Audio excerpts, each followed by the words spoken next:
Now, let me share some highlights and analysis of day 2 of the Republican National Convention. I think you're going to enjoy this. It's very telling in my view and very enlightening. This will tell you much about what's wrong with the left of politics, what's wrong with the media and the so-called elites, and therefore it tells you why Donald Trump, despite ugly race-based chaos on the streets, pandemic trauma across the nation and the resultant economic strife, why despite all this, Trump is still a chance to win re-election in November. What I'll show you will help to demonstrate how the left tends not to argue, but to hate and mislead. And the media and the so-called elites are usually willing accomplices. But let me start by having a little bit of fun with the president's arguments, because we like to mock hypocrisy no matter what side of politics it's on. Here is former Republican politician Pam Bondi attacking Joe Biden over nepotism. At the Democrats' convention, we were told to look at Joe Biden as the model of integrity. But when you look at his 47-year career in politics, the people who benefited are his family members, not the American people. Now, that's fair enough, I suppose. Hunter Biden is probably hiding in a sub-basement underneath his dad's basement. But have a look at this screenshot. Yes, while Bondi's nepotism speech was still going, CNN showed that coming up was one Trump, two Trumps, yes, a third Trump. And that didn't even include the president himself, who dominated proceedings today. And when his daughter Tiffany took the podium, if you look at the ticker at the bottom of the screen, you can see it was also promoting her father, Donald Trump, coming up. And it ticked over to show viewers that the First Lady, Melania, was also on the agenda. And then after Donald Trump Jr. and Ivanka Trump had roles yesterday, Eric Trump was on today's billing too. That's a lot of family on display. It's hard to trump that. So nepotism is not a word the Republicans ought to throw around just at the moment. But now on to the main game. Let me show you how Trump trolled his opponents. And I reckon the theme was outlined by Nick Sandman. He was the Covington Catholic high school teenager who stood up to intimidation at a Washington protest last year, and for his trouble was pilloried by the political left and the media as being a racist and a white supremacist simply for standing there in a Make America Great cap again. Make America Great cap. Make America Great Again cap. Now, even in Australia, the leftist media joined this pile-on. This shot here that bothers me the most, I think, that you know, he's sort of standing in his face, trying to... It would appear that he is trying to intimidate. Well, respect, and it's pure hate. Pure hate, says the ABC. Well, Sandman has since received defamation settlements from a number of major US media organisations because video shows he did nothing but remain calm and restrained. Today, he shared what he learned from all of this. How could I possibly imagine that the simple act of putting on that red hat would unleash hate from the left and make myself the target of network and cable news networks nationwide? The full war machine of the mainstream media revved up into attack mode because the truth was not important. Advancing their anti-Christian, anti-conservative, anti-Donald Trump narrative was all that mattered. And as if to prove his point, straight away, the hate and disdain for the truth came from the left. CNN political analyst and former Clinton staffer Jack Lockhart tweeted that he's watching the convention because it's important, but he doesn't have to watch this snot-nosed, entitled kid. So much for the substance and the facts. On race and law and order, Donald Trump had some set-piece ceremonies. Firstly, a presidential pardon for a convicted bank robber who devoted his life to prisoner rehabilitation. I was arrested for a string of bank robberies. When John got that sentence, I just shook my head. I said, wow, John, you are destined for bigger things. When I saw the way that he treated me fairly, you know, I saw the man behind the suit. I started thinking, man, if that worked for me with this law enforcement officer, how can I multiply that and get more law enforcement officers involved so that we can impact this on a larger scale? President Trump, he had made a bunch of promises. Let me just be transparent. When he first started talking about the things he was going to do, I'm sitting there going, wait a minute here. I mean, is he serious? Because everything that he was saying that he wanted to do was the stuff that needs to be done. In the last 10 years since John was released, he has created one of the most successful reentry programs, Hope for Prisoners in Las Vegas. It really highlighted an inspiring life there, and sure enough, straight away, CNN analyst and former Obama staffer David Axelrod said the pardon was just, the story compelling, but the exploitation of the pardon during a convention cheapened it. And it was the same when Trump presided over a naturalization ceremony at the White House, highlighting the ongoing success story of immigration and multiculturalism in the US. The media and the left couldn't applaud this either. In fact, they were infuriated. Well, galling is the word that I'm seeing used, Joy, by immigration activists and lawyers online, that the administration, the Trump administration, was some of the most restrictive, harsh, and cruel, in the words of a former administration official, ICE official, to me, would use a naturalization ceremony for political purposes in this context. Yep, the Republicans are showing that whatever Trump does, his enemies will either attack it, misrepresent it, or both, even if the actual event accords exactly with their professed values. For instance, Secretary of State Mike Pompeo was beamed in from Jerusalem to talk about the administration's foreign policy achievements, including doing something many presidents from both parties had promised or aspired to, but had failed to deliver. The President, too, moved the U.S. Embassy to this very city of God, Jerusalem, the rightful capital of the Jewish homeland. And again, come in spinner. MSNBC's Eamon Maheldon tweeted, "Can you imagine what Republicans would say if a Democrat went to Mecca for a convention and stood before a mosque and talked foreign policy and appealed to Muslim voters?" Only Mecca is not a capital, and there's no push to shift Saudi Arabia's capital from Riyadh. And this is not about religion. And the Republicans did recognise Jerusalem as the capital. That's an achievement.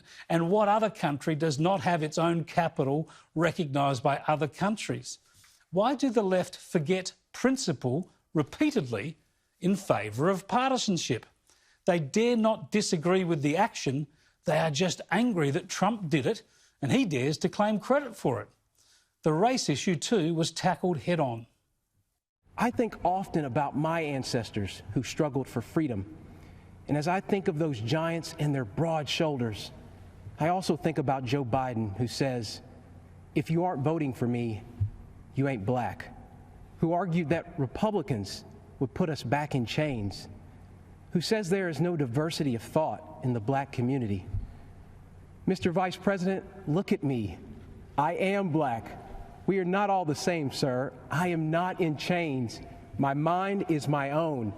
And you can't tell me how to vote because of the colour of my skin. Now, for his trouble, Cameron was quickly subjected to racist taunts online, which I won't bother showing you. The Uncle Tom slur was thrown around by the anti-Trump mob. Again, all of these reactions just prove the key theme here.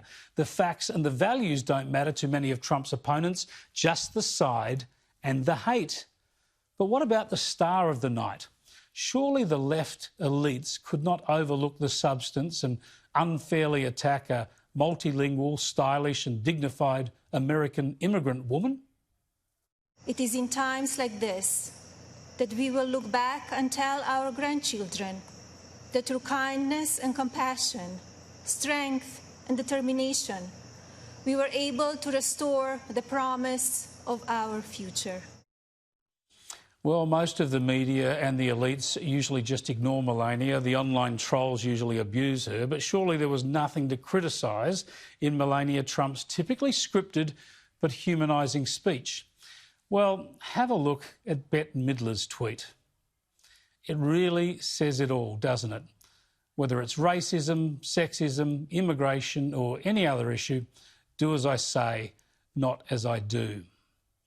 These partisans seem to forget their professed values and go with their hate their Trump derangement syndrome every time. The second day of the Republican convention exposed their hypocrisy while much of America was watching.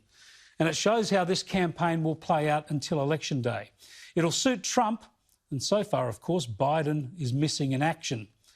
Let's get some analysis now from the US. Sky News contributor Miranda Devine writes for the New York Post and the Daily Telegraph. And I asked her earlier about how the agenda seemed to be focused on righting wrongs in the public debate. Yes, and also to right the distortions about America and its intrinsic goodness. You know, the sort of American exceptionalism, optimistic theme of the last two evenings and of course the next two nights as well. That's the overriding theme, that it's a land of, you know, promise and opportunity. And Thursday night when President Trump speaks, it's American greatness, a land of greatness.